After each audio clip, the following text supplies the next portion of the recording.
Nawagan si Pangulong Ferdinand R. Marcos Jr.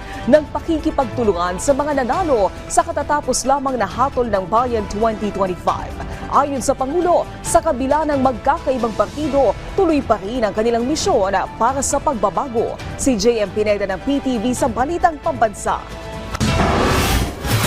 Sa gobyernong tapat, kasama ang lahat, sumentro sa pagkakaisa mensahe ni President Ferdinand R. Marcos Jr. para sa kakatapos na Hatol ng Bayan 2025.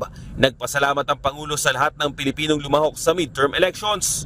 Sinabi niya na naging mapayapa ang eleksyon na nagpapakita ng demokrasya. Naniniwala ang Pangulo na ang mga hinalal ay mga lider na handang makinig at umaksyon sa iba't ibang suliranin ng bansa, gaya ng pagtaas ng bilihin, kawalan ng trabaho, katiwalian at iba pang pasanin ng ordinaryong Pilipino.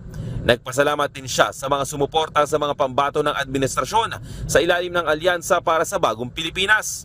Hindi man daw pinalad lahat, pero magpapatuloy ang kanilang misyon para sa bayan. Pinuri rin ng Pangulo ang mga kandidatong hindi pinalad. Paalala ng Presidente na hindi nagtatapos sa eleksyon ng public service. Mahalaga pa rin ang kanilang kagustuhan na maglingkod para sa nation building. Nananawagan ng Pangulo ng pagkakaisa at pagtutulungan kahit na magkakaiba ang mga partido ng mga nanalo.